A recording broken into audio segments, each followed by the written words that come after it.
நலாஸ் நாட்டு சர்க்கரை நலமுடன் வாழ நலாஸ் இந்தியாவிலேயே நாட்டு சர்க்கரைக்கு ISI முத்திரை மற்றும் அக்மார்க் அங்கீகாரம் பெற்ற ஒரே நிறுவனம். தொடர்புக்கு 9047050000. தூய்மை பணியாளர்களை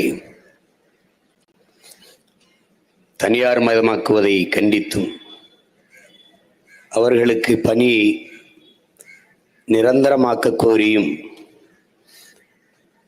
நடந்து கொண்டிருக்கிற இந்த கோரிக்கை ஆர்ப்பாட்டத்திலே பங்கேற்றிருக்கிற என் உயிருக்கினிய உறவுகள் உங்கள் அனைவருக்கும் என்னுடைய அன்பும் வணக்கமும்.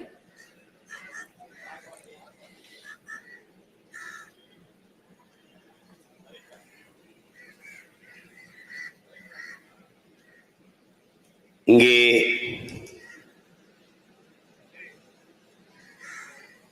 பத்து நாட்களாக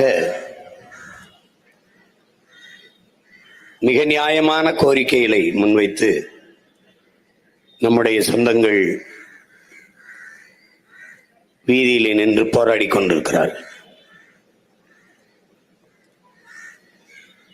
போராடுகிற மக்களினுடைய கோரிக்கையை ஏற்று அதை நிறைவேற்றுவதற்கு பதிலாக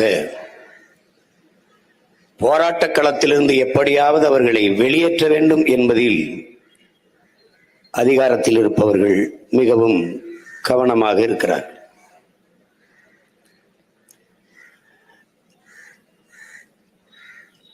இந்த கோரிக்கை ஒன்றும் புதிதல்ல. இன்றைக்கு ஆட்சி அதிகாரத்தில் இருப்பவர்கள் எதிர்க்கட்சியாக இருக்கிற போது அவர்கள் கொடுத்த வாக்குறுதியைத்தான் நிறைவேற்றுங்கள் என்று போராடுகிறார்கள். இதற்கு முன்பு இந்த போராட்டம் நடந்தது. அப்போதும் நாம் பங்கேற்று மக்களோடு மக்களாக அவர்களுக்கு ஆதரவாக நின்றோம். இந்த தனியார் மயமாக்கப்படுவதை தொடக்கத்திலிருந்தே வலுவாக நாம் எதிர்த்து வருகிறோம். ஒரு அடிப்படை கேள்விதான் இங்கே. சென்னை மாநகரை தூய்மையாக வைத்துக் கொள்ள வேண்டும் என்று ஸ்வீடன் நாட்டுக்காரனுக்கு என்ன தேவை இருக்கிறது என்பதுதான் நம்முடைய கேள்வி. இந்தியாவில் சிறந்த மருத்துவ மாணவர்களை தேர்வு செய்து தருவதற்கு அமெரிக்காவில் இருக்கிற ப்ரோமெட்ரிக் என்கிற நிறுவனத்திற்கு என்ன அவசியம் இருக்கிறதோ அதுபோலதான் இது.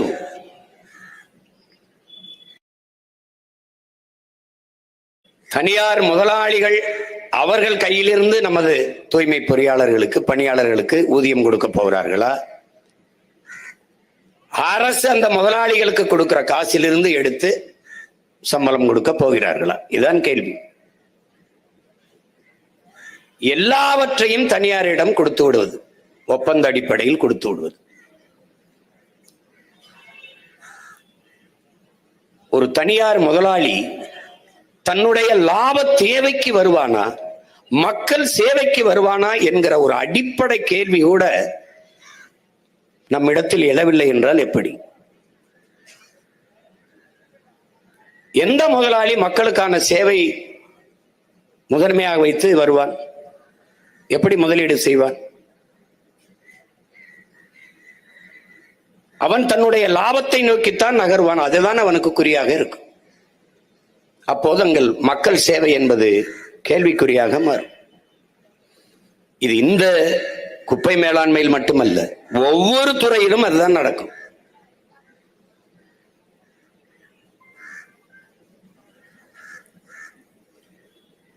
குப்பையை அள்ளி அந்த காட்சிகளை பார்த்தால் உங்களுக்கு தெரியும். நாம் மூக்கை பிடித்து கொண்டு போட்ட குப்பையை மூழ்கி எடுத்து சுத்தம் செய்வதை இந்த காட்சியை பார்த்தால் உங்களுக்கு தெரியும். இங்கே பேசிய என்னுடைய தம்பி தங்கைகள் எல்லாம் குறிப்பிட்டார். எந்த பாதுகாப்பு கருவியும் இல்லை. காலுக்கு காலுறையோ கைக்கு கவசமோ எதுவுமே இல்லை. ஒரு பாதுகாப்பற்ற சூழலில் பேரிடர் காலங்களில் கூட இங்கே பேசிய என்னுடைய தங்கை சாலினி மரியம் லாரன்ஸ் அவரோட குறிப்பிட்டார்கள். நாங்கள் பேரிடர் காலங்களில் வந்து களத்திலே நின்றதை. பெருவெள்ளம் வந்தபோது அம்மையார் ஜெயலலிதா அவர்கள் அப்ப ஆட்சியில் இருந்தபோது 1 மாத காலங்கள் இந்த பாதிக்கப்பட்ட மக்களுக்கு அரிசி பருப்பு உடைகள் கொடுத்து குப்பைகளை அள்ளி அழுக்கு நீரை அப்புறப்படுத்தி வேலை செய்து கொண்டிருந்தோம்.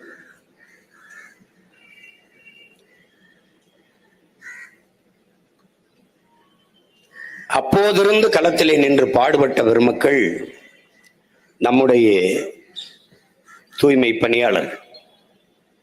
கொரோனா காலங்களில் எல்லோரும் வீட்டை விட்டு வெளியே வர பெயர்ந்தோம். ஆனால் அப்போதும் நாம் குப்பையை கொட்டினோம். அப்போதும் அந்த குப்பையை எடுத்து கொண்டு போய்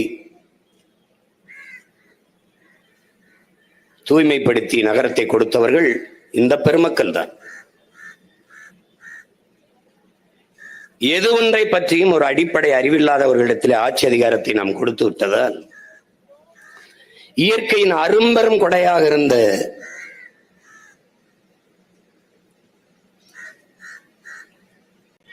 ஏரிகளை எல்லாம் குப்பை மேடுகளாக்கி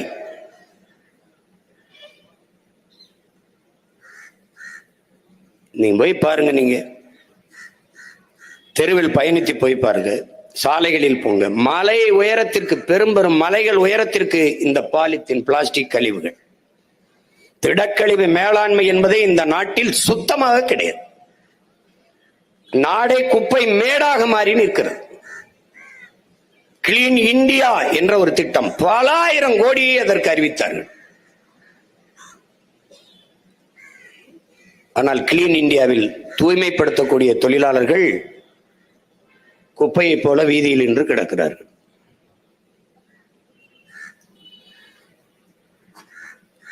இயற்கையினுடைய அரும்பெரும் கொடை என் அருமை உடன் பிறந்தார்களே பள்ளிக்கரணை ஏரி,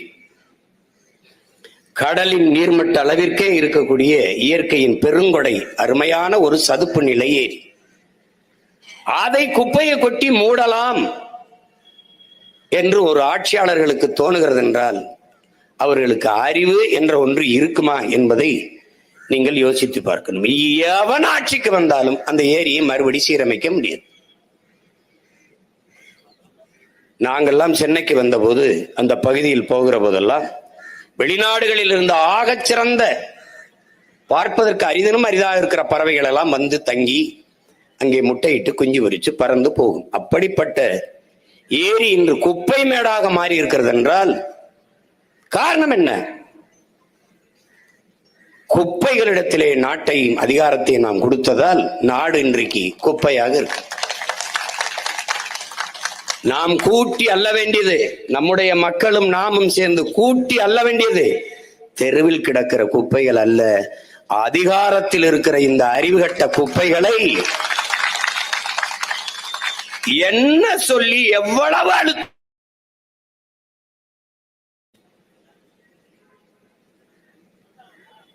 திரும்ப திரும்ப சொல்லுகிறேன், நாம் அதிகாரத்தில் தலைவர்களை தேர்வு செய்து வைப்பது இல்லை, தரகர்களை புரோக்கர்களை தேர்வு செய்து வைக்கிறோம். உள்நாட்டு வெளிநாட்டு பெறும் முதலாளிகளுக்கும் சொந்த நாட்டு மக்களுக்கும் இடையே தரகு வேலை பார்ப்பவர்களையே நாம் தலைவர்கள் என்று கருதி கொண்டிருக்கிறோம். அதனாலதான் இவ்வளவு பிரச்சனைகள் தொடர்ந்து நடந்து கொண்டிருக்கு. ஒரு இடத்தில், ஒரு துறையில், ஒரு நிலத்தில், ஒரு களத்தில் இல்லை, எல்லா இடத்திலும் சிக்கல். நம்முடைய தலைவன் வெள்ளைக்காரர்கள் நம்மை அடிமைப்படுத்தி வைத்திருந்தார்கள், நாம் விடுதலைக்காக போராடினோம், சுதந்திரம் கேட்டு போராடினோம். ஆனால் சுதந்திரம் கேட்டு போராடுவதற்காக அவர்கள் அனுமதித்தார்கள். அந்த ஜனநாயகமாவது அவனிடத்தில் இருந்தது. இந்த விடுதலை பெற்ற நாட்டிலே உரிமைகளை இழந்தில்ல, பறிக்கப்பட்டு நிற்கிற நாம் அந்த உரிமையை கேட்டு நின்று போராட நிலமில்லை, இடமில்லை, அனுமதி இல்லை, அதை கேட்பதற்கு நாதி இல்லை. அப்ப இது எவ்வளவு கொடுமையான அடக்குமுறை, ஒடுக்குமுறை ஜனநாயகம் என்பதை நீ பார்த்துக்க. வெறும் வெற்றி சொல் இங்கே. இது காரணம் என்ன? எப்படி ஆனாலும் வாக்குக்கு காசை கொடுத்து வாக்கை வாங்கி விடலாம் என்கிற அந்த அசைக்க முடியாத நம்பிக்கையில் தான் எந்த மக்களின் பிரச்சனையும் உங்கள் கவனத்தில் எடுப்பதில்லை. பல பிரச்சனைகளுக்கு கோவப்படுவார்கள், வெள்ளம் வந்தால் கோவப்படுவார்கள், ஒரு திட்டத்தை சொல்லிவிட்டு செய்யவில்லை என்றால் கோவப்படுவார்கள். எல்லோரும் மீதி வந்து போராடி விட்டார்கள். ஆசிரியர்கள், மாணவர்கள், மீனவர்கள், உழைக்கும் உழவர்குடி மக்கள், இப்போது துப்புரவு பணியாளர்கள் எல்லாரும் வந்து விட்டார்கள், நெசவாளர்கள். எப்படி பிரச்சனைகளை தந்தவர்கள், அதற்கு காரணமாக இருந்தவர்களை மறுபடியும் அதிகாரத்தில் எப்படி வர முடிகிறது? அப்ப எங்கே தவறு நடக்கிறது? யாருக்குமே ஊழல் பிடிக்கல, யாருக்குமே லஞ்சம் பிடிக்கல. ஆனால் யார் கொடுக்கிறா, யார் வாங்குறா? அப்போ எல்லாருமே சொல்றான் ஊழலை ஒழிக்கணும், லஞ்சத்தை ஒழிக்கணும்னு. அப்ப யார் கொடுக்கிறா, யார் வாங்குறா? யார் வாங்குற?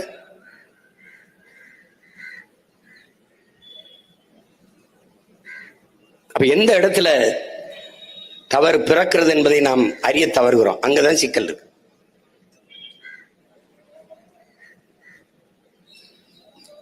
உழைக்கும் அடித்தட்டு மக்கள் பட்டினியோடு பசியோடு உட்கார்ந்து வீதியில போராட வைக்கிற ஒரு அரசா அது தரிசா? நினைச்சு பாரு, அவனுக்கு ஏதாவது இருக்கா?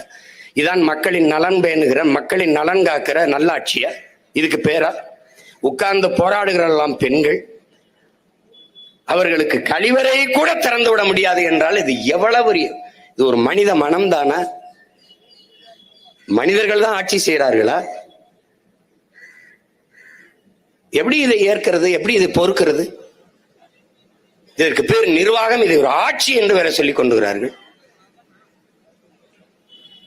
நல்ல ஆட்சி, நான்காண்டே சாட்சி என்று. நமக்கு வேற என்ன கேட்க தோணுது? இது சொல்றதுக்கு உங்களுக்கு இருக்கா மனசாட்சின்னு தான் கேட்க தோணுது. வேற என்ன செய்ய கேட்கறது? வேற என்ன கேட்குது? தங்கை ஷாலினியோட சொன்னாங்க, இடஒதுக்கீடு, சம உரிமை, சமூக நிதியில நீ எதுக்கு பேசுற? உனக்கு என்ன தகுதி இருக்கு? பெண்ணிய உரிமையில ஏன் பேசுற? நின்னு போராடுறதுலாம் என்ன பொம்மைகளா? பெண்கள் தான், பெண்கள் தான்.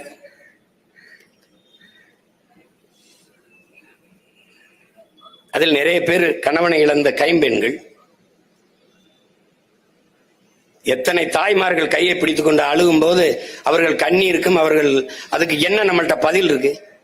ஒரு வலியும் ஒரு கோபம் தான் வருது. இது எப்படா ஒழிக்கிறதுன்னு தான் வருது. இந்த குப்பையை போட்டவன்லாம் எங்க இருக்கான்னு நினைக்கிற? மாடியில் இருக்கான். மாடியில் இருந்து குப்பையை கீழே போடுகிறவனும் அதை குனிந்து எடுத்து சுத்தம் பண்ணுகிறவனும் சமூகத்தில் சமநிலையில் இருக்கானா? நல்லா கொஞ்சம் இடஒதுக்கீடு, இந்த இடப்பகிர்வு, இடஒதுக்கீடு என்கிற சொல்லே கூடாது. இடப்பகிர்வு, இடப்பங்கீடு, அதுவும் உரிய பங்கீடு. முதலாக சமபங்கு என்பதை சொல்லாதே. சமபங்கு என்பது எப்படி சரியாக இருக்கும்? மாடியில் இருந்து குப்பையை கீழே போடுகிற நீயும் குனிந்து எடுத்து சுத்தம் பண்ணுகிற நானும் ஒன்றா? ரெண்டு பேரும் சமமா? நீ மாளிகையிலே வாழ்கிறாய், நான் சமமா? நீ 3 வேளை உணவு உண்ணுகிறாய், நான் ஒரு வேளை உணவுக்கே போராடுகிறேன். 2 பேருடைய வாழ்க்கை தரமும் சமமா? அப்ப சமபங்கு என்பது எவ்வளவு பெரிய மாற்று, எவ்வளவு பெரிய மாற்று! அறிவார்ந்த பெருமக்களே, என் அன்பிற்கினிய தம்பி தங்கைகளே, இந்த நாட்டிலே சரக்கு மற்றும் சேவை வரி, அரிசிக்கு, பருப்புக்கு, உப்புக்கு, ஊறுகாய்க்கு, எண்ணெய்க்கு, காய்கறிக்கு, துணிக்கு, எல்லாவற்றுக்கும் அதானி அம்பானி மனைவி என்ன வரி கட்டுறாலோ அதைத்தான் 100 நாள் வேலைக்கு போற நம் அம்மாவும் கட்டுகிறார். இங்கே ஒரே கேள்விதான், வரி இருவருக்கும் ஒன்றாக இருக்கிறது, வாழ்க்கை தரம் ஒன்றாக இருக்கிறதா? அதுபோலதான் சமபங்கு என்பது. பட்டியல் சமூகத்தில் பிறந்துட்டால், பிரியாவை மேயர் ஆக்கிவிட்டால் இந்த பிரச்சனைகளை எதிர்கொள்ளலாம். நாளைக்கு இதை தனியாருக்கு தாரை வார்த்து கொடுக்கும் போது பட்டியல் சமூக மக்கள், ஒடுக்கப்பட்ட தாழ்த்தப்பட்ட மக்கள் வீதியில் நின்று போராடுகிற போது பிரியாவை முன்னிறுத்தலாம். எவ்வளவு பெரிய மாற்று! ஒரே சமூகத்தில் பிறந்தால் என் தங்கை சாலினீஸ்வரம் ரேஞ்ச் ரோவரில் ரிப்பன் மாளிகையில் இருந்து வெளியே வருகிற பிரியாவும் வாசல்ல பசியோடு 10 நாளாக போராடி கொண்டிருக்கிற அக்கா தங்கையும் ஒன்றா ஒன்றா? எப்படி? அதுக்குதான் பிரியாவை கொடுத்தது. பிரியாவை கொடுக்கணும்னு ஒண்ணு இல்ல, அவனுக்கு தெரியும் முன்கூட்டியே தனியாருக்கு நம்ம கொடுக்க போறோம்ட்டு. முதல்ல இது இங்க சென்னை மாநகரம் தாழ்த்தப்பட்ட மக்களுக்கு இருந்த தனியார் சிறப்பு தொகுதிதான் தான் இருந்தது. அதை தன் மகனை கொண்டு வர வேண்டும் மாற்றிய பெருமகன் ஐயா கருணாநிதி தான். திருப்பி பிரியாவை கொண்டு வர வேண்டும் என்று மாத்தினது இவங்க தான். இப்ப தெரியுதா எதற்காக பிரியா மேயராக இருக்கிறார் என்றால் இதற்குத்தான். யாரிடத்தில் கோரிக்கை வைப்பது? எதற்காக இந்த உரிமை? நம் பாட்டனார் அயோத்திதாசரும் தாத்தன் ரட்டமலை சீனிவாசனும் தாத்தா MC ராஜாவும் புரட்சியாளர் அம்பேத்கரும் போராடி பெற்று தந்த சமூக நீதி, சமூக உரிமை எதற்காக? எதற்காக? எதற்காக? இந்த அடிப்படை உரிமையை கூட இழந்து நம்மவர்கள்ட்டே நாம் போராடி நிற்கிறதுக்கா? நியாயமாக பிரியா மேயர் இந்த போராடி கொண்டிருக்கிற நம் அம்மா தங்கச்சிகளோட உட்கார்ந்து போராடி இருந்தால் புரட்சியாளர் அம்பேத்கர் கொடுத்த சமூக நீதியிலே நம்முடைய பாட்டன் அயோத்திதாசன் மட்டமலை சீனிவாசனும் MG ராசாவும் போராடி பெற்று தந்த சமூக நீதி, சமூக இந்த இதுல நமக்கு நியாயம் இருக்கு. இப்ப எங்கடா இருக்கு சமூக நீதி? இதுல எங்க இருக்கு? அதனால் சமபங்கு என்பதை பேசக்கூடாது, சம உரிமை என்று பேசணும்.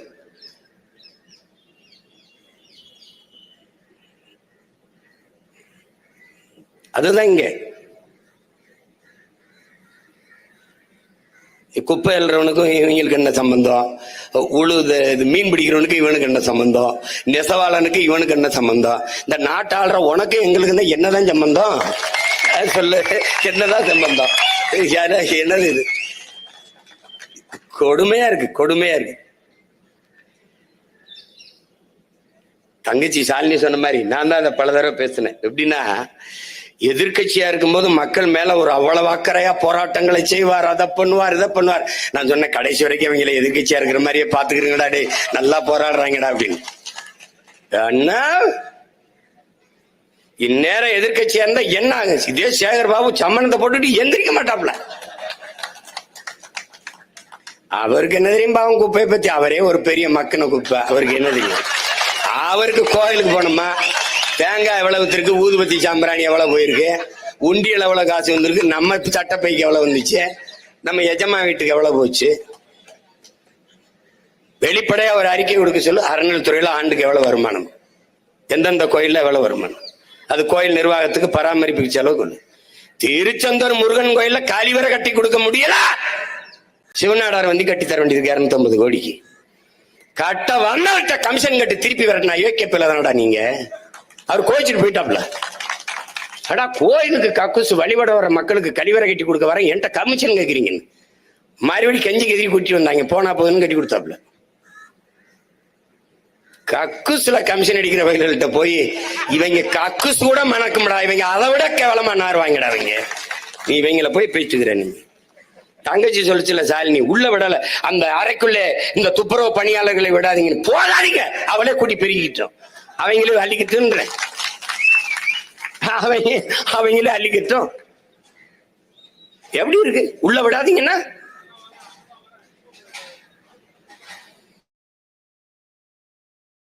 என்று நினைக்கிறார்கள். ஏற்கனவே 5-6 மண்டலத்துல அதிமுக ஆட்சியிலே தனியாருக்கு கொடுத்தாச்சு. இப்ப நீங்க வந்து பேசுறீங்களே அப்படின்னு. நீங்க எதிர்கட்சியா இருக்கும்போது கொடுத்ததை இப்ப 4.5 ஆண்டுகளாக நீங்கள் நிறைவேற்றவில்லையே. 4.5 ஆண்டுகள் பொறுத்திருந்தார்கள் எமது மக்கள். இப்ப நிறைவேறும், அப்ப நிறைவேறும். அவர்கள் கேட்பது ஒண்ணு இல்லையே. 23,000 63,000 சம்பளம் கூட ஒண்ணும் கேட்கல. என் தம்பி சொல்ற மாதிரி 30,000 கொடுத்தா கூட 51 கோடி தான் தேவைப்படுது. அப்ப 2,700 கோடி ஒரு ஆண்டு ஒன்றுக்கு 10 மாசத்துக்கு வருது. ஒரு மாசத்துக்கு 270 கோடினா 10 மாசத்துக்கு 2700 கோடி வருது.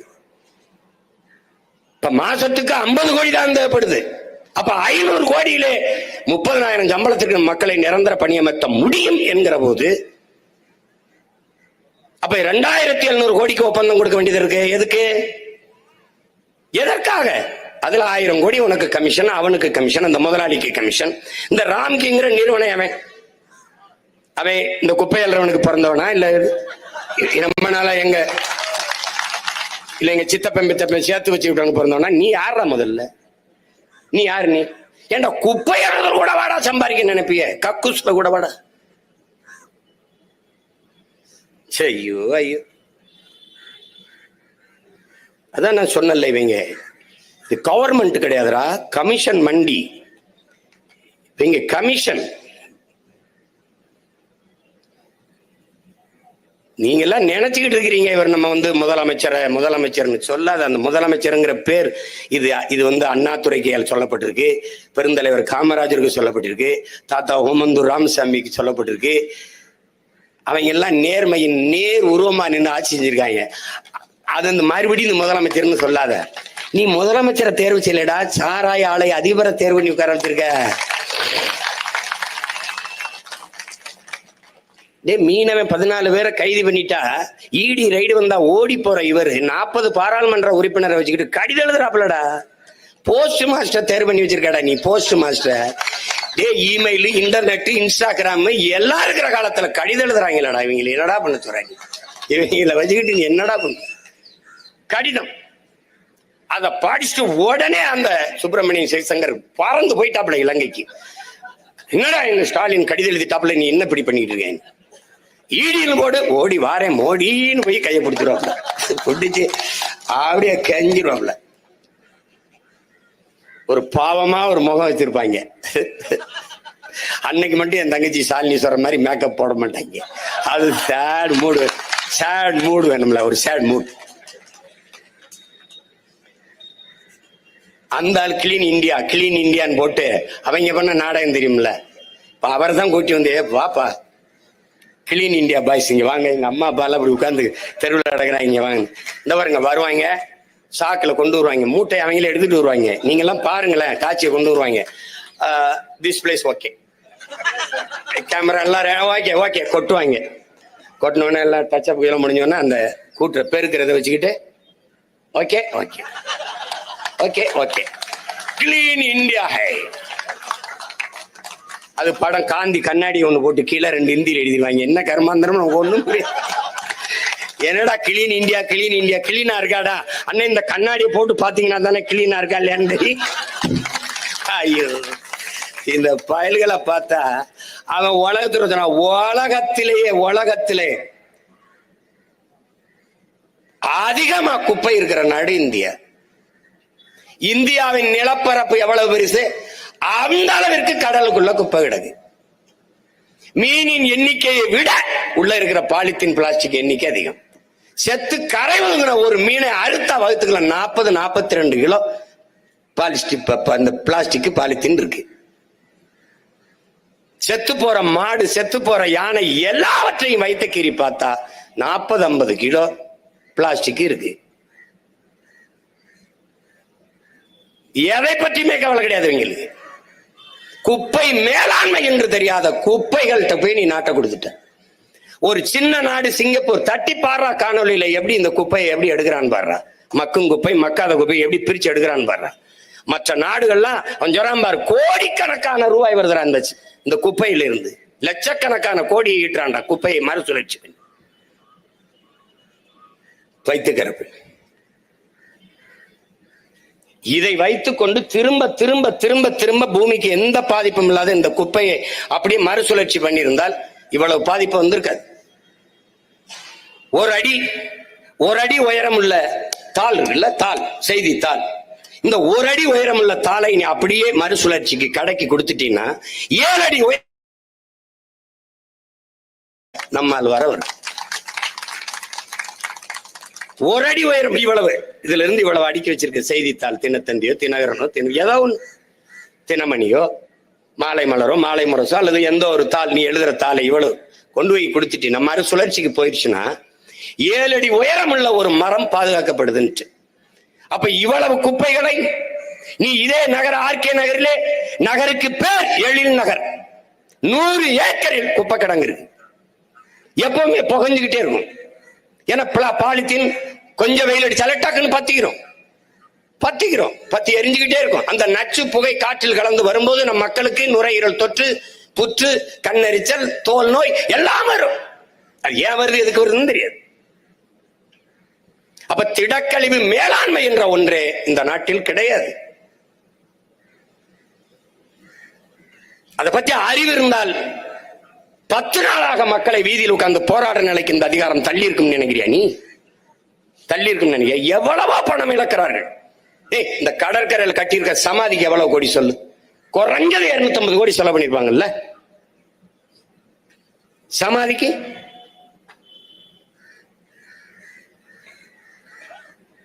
இங்க இருக்கிற மருத்துவமனையிலே மருத்துவர்கள் இல்ல, தரம் இல்ல, ஒண்ணும் இல்ல. அங்க கூர் நோக்கு, தொலைநோக்குன்னு மீனம்பாக்கத்துக்கிட்ட ஒரு 200-300 கோடியை போட்டு ஒரு மருத்துவமனை. இங்க இருக்கிற அண்ணா நூலகத்திலே ஒரு வயல் உட்கார்ந்து படிக்கிறது இல்ல. நூலகம் எப்படி இருக்கலாம் சொல்லுங்க? நூலகம் எப்படி இருக்கலாம்? என்ன இந்த கன்னிமாரா நூலகம் கட்டினது 250 கோடியிலாடா கட்டி வச்சிருந்தா? படிக்கிறதுக்கு பல கண்ணாடி இருந்தா தான் உள்ள உட்காந்து படிப்பியாப்பா? பிள்ளைய உட்காந்து படிக்கிற பள்ளிக்கூடம் ஒண்ணும் இல்ல. மேற்கூரை இல்லாம 300 பிள்ளைகள் மரத்துல நல்லா படிச்சுக்கிட்டு இருக்கு. நூலகம் கட்டு, ஒரு 3 கோடி 4 கோடி 5 கோடியில கட்டு. 200 கோடி. இப்ப இந்த 1000 ரூபாய் மகளிர் உரிமை தொகை, அது கலைஞரின் உரிமை தொகை. அவருக்கு என்னதுல உரிமை இருக்குது? என்ன உரிமை இருக்குது? ஒரு 50,000 ஏக்கர் நிலம் வச்சிருந்தா அப்படியே வித்து விட்டு அந்த ரூபாயை வந்து வங்கியில போட்டு கொஞ்சம் கொஞ்சமா மக்களுக்கு கலைஞர் காப்பீட்டு திட்டம், அம்மா காப்பீட்டு வீடு, அம்மா காப்பீட்டு திட்டம்,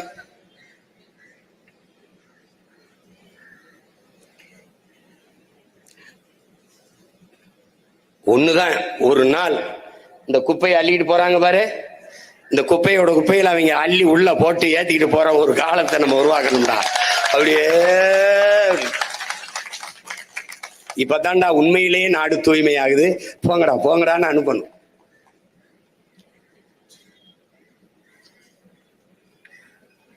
அந்த உரிமை தொகைக்கு எவ்வளவு வருது? 1000 கோடிக்கு மேல. புதுமை பெண் திட்டத்துக்கு 500 கோடிக்கு மேல, 910 கோடியே நம்ம வருது. பிறகு மாணவர்களுக்கு கொடுக்கறதுல தமிழ் மகனுக்கு வந்து 450 கோடியோ 90 கோடியோ வருது. இதுல எல்லாம் மொத்தமா பார்த்தா ஒரு ஆண்டுக்கு 24 கோடி வருது.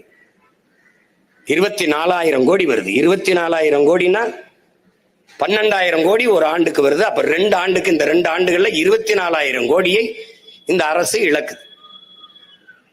யாரு கேட்டா?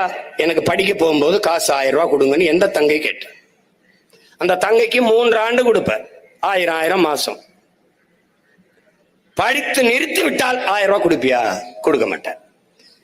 படித்து நிறுத்தினால் வேலை கொடுப்பியா? அதுதான் முக்கியம். அப்ப படிக்க போகும்போது 1000 ரூபாய் கொடுக்குற, படிச்சு நின்னா வேலை கொடுக்க மாட்டேன். அங்க நிரந்தர வறுமை வருது. இப்ப இதுல இழக்கிற 24,000 கோடி, 2 ஆண்டுக்கு 24,000-25,000 கோடி இழக்கிறியே. இந்த பணத்தை எப்படி ஈட்டுற? ஏற்கனவே 10 லட்சம் கோடி கடனை தொற்றுச்சு இந்த நாடு. முன்னாள் நிதியமைச்சர் ஐயா பிடிஆர் பழனிவேல் தியாகராஜன் சொல்றாரு, போக்குவரத்து துறைக்கும் மின்துறைக்கும் 1 லட்சம் கோடி கடன் இழப்பீடு இருக்குன்னு. ஒரு நாளைக்கு 87 கோடியே அதை வட்டி கட்டுறோம்னு சொல்றாரு.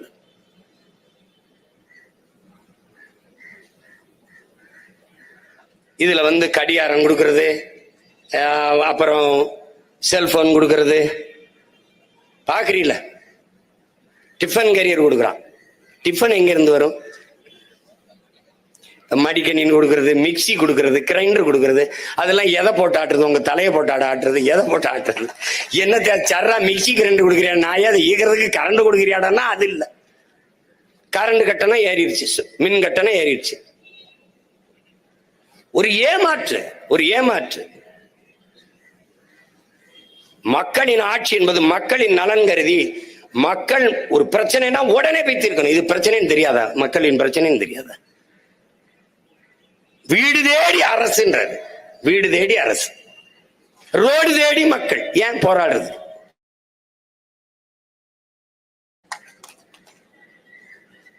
உங்களுடன் ஸ்டாலின் எங்களுடன் நிக்க மாட்டார். 10 நாளா போராடிட்டு இருக்காங்க, அவர் நிக்க மாட்டாப்ல. அவர் அறிஞர் சாக்ரட்டிஸ் அனுப்பி விட்டுறாப்புல சேகர் பாபா. அவர் ஏதோ பேசுறாப்புல. நம்ம பொம்பளை பிள்ளை பாவம், அதை திட்டவும் மனசு வர மாட்டேங்குது. அது உங்களோட உட்கார்ந்து தேநீர் சாப்பிட்டு டாட்டா காட்டினார், பிரியாணி சாப்பிட்டார். இதை எந்த அதிகாரி செய்தார்? எந்த இது பண்ண என்ன பண்ண? அவங்க தாத்தாவும் நான் வேற ஒரே மேடையில வேற பேசிட்டோம். ரொம்ப பாசமா வேற பழகி தொலைச்சிட்டோம். என்ன தேவை நடந்துருச்சு இந்த நாட்டுல. அங்க போகும்போது எப்படியாவது இந்த பிரச்சனையை சரி பண்ணுங்கிறாங்க. அவன் பாரதி பாவம் போராடி போராடி அந்த உழைக்கும் மக்களுக்கு கூட நின்று ஒரு உழைக்கும் மக்கள் உரிமை இயக்கம்னு ஒண்ணு வச்சு போராடிட்டு இருக்காப்புல.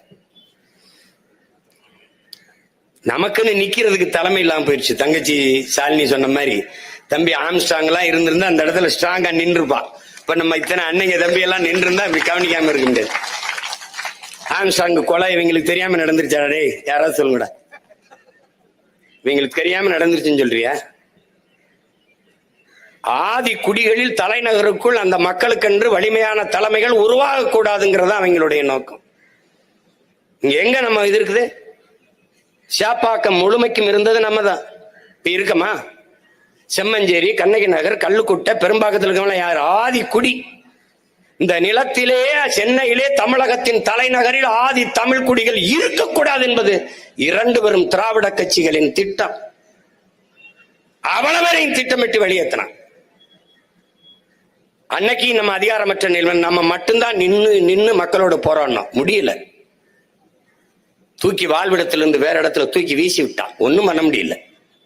நான் திரும்ப திரும்ப கேட்டேன், இந்த இடத்தை, என் மக்களுடைய வாழ்விடத்தை பறிக்கிறியே, இந்த இடத்தை யாருக்கு கொடுப்பீங்கன்னு கேட்டேன். பதிலே கிடையாது. அது உங்களுக்கு பேச்சு இல்ல, அங்க இருக்கு வீடு, போ சொல்லுங்கன்ட்டான்.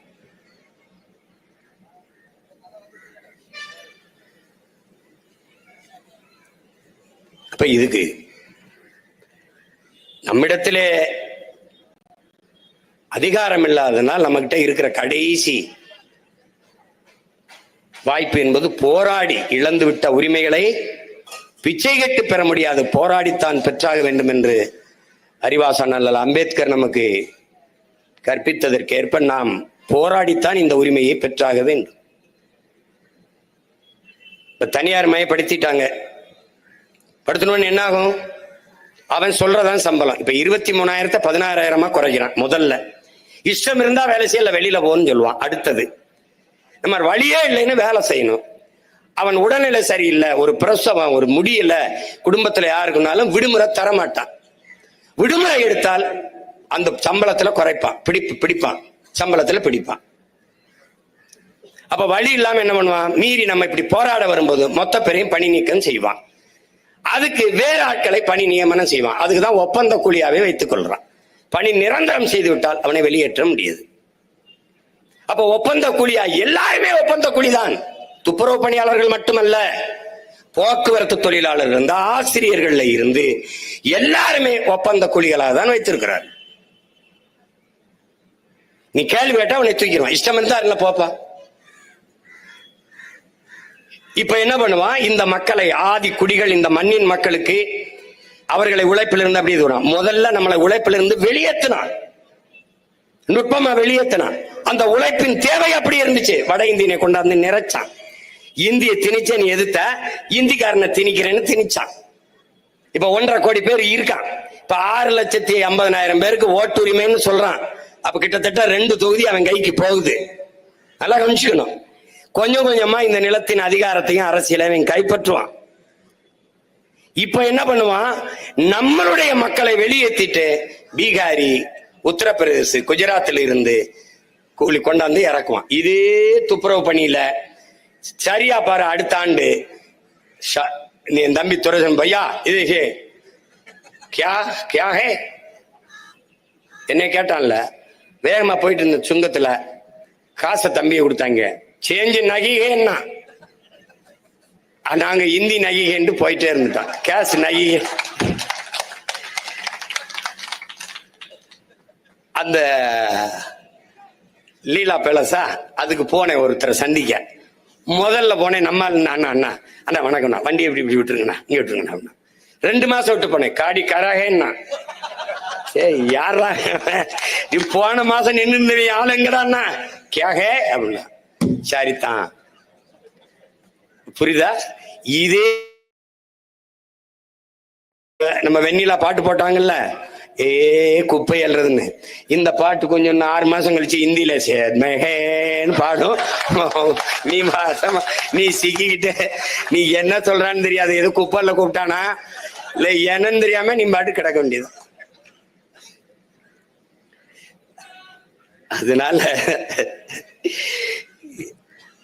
கவலையோடும் கண்ணீரோடும் இருக்கிற நம்ம தங்கைகளுக்கும் தாய்களுக்கும் நம்மகிட்ட என்ன பதில் இருக்கு? ஒன்னும் இல்ல, ஒரே ஒரு முடிவுதான். அதிகாரம் மிக வலிமையானது. ஆனால் அம்பேத்கர் நமக்கு கற்பித்தது, அந்த அதிகாரத்தை அடைந்து விட்டால் அனைத்தும் எளிமையானது. நமக்கான களமும் காலமும் உருவாகி வருகிறது. முதல்வரே சொல்றாரு சட்டசபையில, 3 ஆண்டு கால கழகத்தின் திராவிட மாடல் ஆட்சியில் 1,00,000 போராட்டங்களுக்கு நாங்கள் போராட அனுமதி கொடுத்திருக்கிறோம் என்று சொல்றார். அதுல பெருமைப்படுவதற்கு ஒன்றுமில்ல. 1,00,000 போராட்டங்களை, 1,00,000 பிரச்சனைகளை நம் மக்களுக்குள் அவர்கள் திணித்திருக்கிறார்கள், கையளித்திருக்கிறார். அதில் ஒன்று இது. என் அன்பு மக்களிடத்தில் நான் கெஞ்சி மன்றாடி கைகூப்பி கும்பிட்டு கேட்டுக்கொள்வது, இப்போது இருக்கிற கோபத்தை மட்டும் ஒரு துளியளவும் குறைய விடாமல் நீங்கள் வாக்கு செலுத்துகிற வரை வைத்திருக்க வேண்டும் என்பதுதான் இந்த அன்பு மகனினுடைய வேண்டுகோள். அந்த கோபத்தை ஆரம்பித்தீர்கள் என்றால் நமக்கான அந்த இழிநிலை எப்போதும் மாறாது என்பதை நீங்கள் கவனத்தில் வைத்துக் கொள்ளும். அவன் பயப்படணும். போராடுகிற உழவன், போராடுகிற நெசவாளன், போராடுகிற மாணவன் மீனவன், போராடுகிற துப்புரவு பணியாளன் நமக்கு எதிராக இந்த தேர்தலிலே வாக்கு செலுத்துவான் என்ற நிலை உருவானால் இந்த பிரச்சனையை கவனத்தில் எடுப்பான், கையில் எடுப்பான், தீர்வு காண வேண்டும் என்று துடிப்பான். இது இல்லை என்றால் பொருள்படுத்த மாட்டான். இப்ப நம்ம எல்லாம் பிரச்சனை தான் அவன் வட இந்திய ஓட்டர்ஸை கொண்டு வரான். இப்ப வட இந்திய ஓட்டர்ஸ் ஒரு தப்பு இல்லையே. ஒருத்தர் எழுதுறானே, இந்த வட இந்திய ஓட்டை எப்படி பெறுவது என்று திமுக சிந்திக்க வேண்டும். நான் ஈரோடு கிழக்குல வேலை செஞ்சுக்கிட்டு இருக்கும் போது அங்க இருக்கிற தொழிற்சாலைகளை வேலை செய்யற வட இந்தியர்கள் அந்தந்த கட்சி ஒன்றிய செயலாளர், நகர செயலாளர், அந்த மாவட்ட செயலாளரை பார்த்து, எங்க கிட்ட ஒரு 500 ஓட்டு இருக்கு, நீங்க எவ்வளவு கொடுப்பீங்க, நாங்க உங்களுக்கு போடுறோம் என்று அவன் நம்ம கிட்ட 500 ஓட்டு இருக்கு, எவ்வளவு காசு கொடுக்குறீங்க, உங்களுக்கு போடுறோம்னு வந்து பேரம் பேசுறான். என்கிட்டன்னு பேசுறாப்ல. யார் பேசுறா? இந்த ஆட்சியாளர்கள் கட்சியில் இருக்கிற ஒன்றிய செயலாளர், நகர செயலாளர் என்கிட்ட பேசுறான். இப்படி பேசுறான்னு அப்படி எழுதி வச்சுக்க. இன்னைக்கு நமது மக்கள் வீதியில் இருக்கிறது போல நாம் எல்லோரும் ஒரு நாள் வீதியில உட்கார்ற காலத்தை இவன் உருவாக்குவான். இந்த திராவிட ஆட்சியில இருந்ததுன்னா முழுக்க முழுக்க நம்மளை தெருவுக்கு போடுவான். சொந்த நாட்டு குடியில கமிஷன் வாங்கிட்டு தெருவுலத்துக்கு போட்டான்டா. கமிஷன். ஒரு முதலாளி ராம்கிங்கிற நிறுவனம் யாரு? யார் அவரு? சென்னையை தூய்மையா வைத்துக் கொள்ளணும்னா எங்கேயும் கோயில நேர்ந்துக்கிட்டானா? நான் உங்க மாநிலத்தை, உங்க நகரத்தை சுத்தம் பண்ணி தரேன்னு சொல்லு.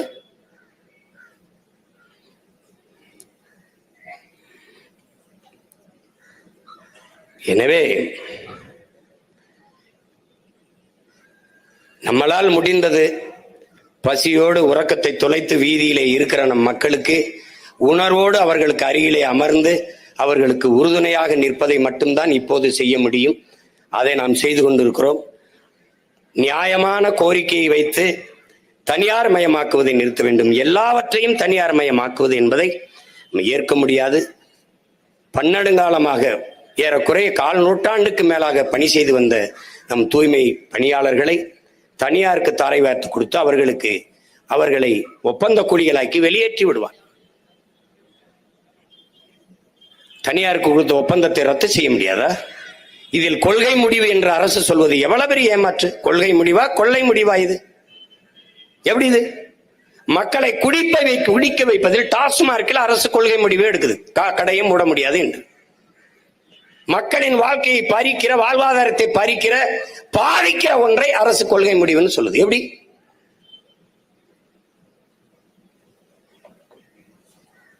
ஒரு முதலாளி ஒப்பந்தம் எடுக்கிற ஒரு முதலாளி வாழ இத்தனை ஆயிரக்கணக்கான தொழிலாளர்களின் நலனை குப்பையாக்குகிறது. இதை ஏற்க முடியாது. தொடர்ந்து நாங்கள் எதிர்த்து போராடுவோம். என் மக்கள் களத்தை விட்டு வெளியேறினாலும் இந்த கோரிக்கை வைத்து நாங்கள் நாம் தமிழர் பிள்ளைகள் தொடர்ந்து களத்திலே நிற்போம்.